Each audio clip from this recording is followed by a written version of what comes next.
Hello and welcome back to my channel. One of the most frustrating and annoying experience when producing inside FL Studio is to see yourself experiencing lagging, freezing or even crashing when you are trying to play back your production. Today we'll be looking at the key settings that can help to an extent to reduce the rate at which you experience those lags, crash, freezing and crappy sound while playing back your production inside FL Studio. With that being said, let's dive right in. The first thing I usually do is to deactivate any form of animation, colorful textures, all those stuff that utilizes more of the processor or the RAM in my computer. So the first thing I do is to go to the mixer, go to this file section and head down to view, and under colorful mixer I turn it off, because it's not contributing anything to the quality of the production I am working on. It's only just for aesthetic purpose. And trust me, it needs some amount of RAM and processor strength to render those colorful effects on the mixer. So that is the first step. The next settings is, say for example, you are using a VST plugin like Omnisphere, Contacts, Arcade, all those VSTs that are heavy, very processor demanding. But in this case, let's just use Vanguard for this demonstration. All you need to do is to go to the ranch icon here and pick this middle one, and under here you go to processing. Make sure you activate this allow threaded processing and allow smart disable. The allow threaded processing is like telling FL Studio to use, let's say your laptop is using 4 cores, like it's 4 processors in one. This feature signals FL Studio to utilize the whole available processor while running. And the second one here disables the plugin when not in use. Now, the next settings that can help reduce lag or freezing inside FL Studio is to go to Option tab and go to General Settings. And inside General Settings, you go to Projects. Now, as you can see here, you can see time-based PPQ under Time Settings. This time-based PPQ is actually what helps to have a more detailed visualization. As you can see this wave here, I can zoom further to really have a detailed illustration of the wave. I can see further than what is showing me already. So the thing you can do to have a clearer picture is to increase this time-based PPQ.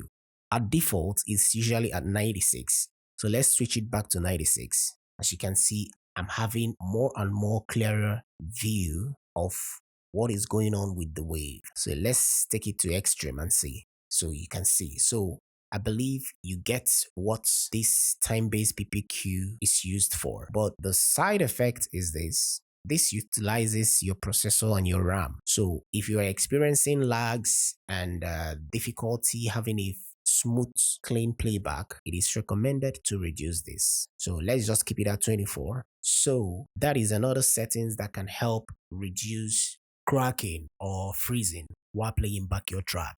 The next we'll be looking at is to save more CPU power. It's best to render your MIDI to wave. Let me show you what I mean. Let's say you played these things and it's your wave, right?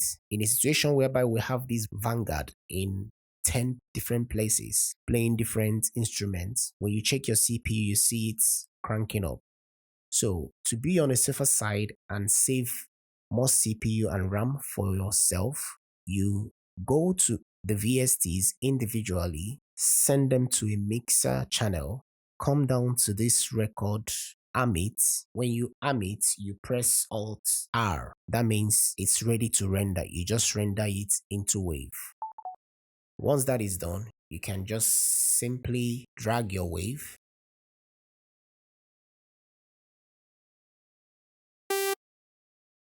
into the playlist, and by so doing you've saved a whole lot from the CPU and the RAM. So guys, these are the few things I do to save more CPU and RAM if I'm experiencing lag or cranky sound while playing back my production. Now, the final thing I do, which is highly recommended, go to the option tab, then you choose audio. It is highly recommended to always use the ASIO version of your audio interface driver. As you can see, I am using Focusrite here. I can't really go in depth in explaining this ASIO, but from experience, I've discovered that whenever I switch to ASIO, if my system was lagging before, it automatically stops. And another benefit for this ASIO driver is you can go right inside and increase the buffer size. As you can see, I set mine to 1024. The higher the buffer size, the lesser the cranky sound when playing back. But it is advisable to switch it to like a lower buffer size when programming a beat, because if you don't, if you take it to this highest point, you will experience a lag with your MIDI. When you hit a note on your piano, it will take some seconds before it reflects on the DAW and before you can also hear it from the speakers. So it's recommended to use this higher number, especially when you are mixing. And when you are producing and programming, you can now reduce it to a lower number. So guys, these are the few settings that you can adopt to help ease off heavy load on your CPU and also control that cranky sound when you're playing back during the production section. So that will be it for today's video. If you have maybe another settings that I didn't include here, please let me know and leave it in the comment section. And if you are new to my channel, please do like, subscribe, and remember to turn on your notification bell. Set it to all so that whenever I post videos, you get notified. So guys, stay creative and see you guys in the next one. Bye for now.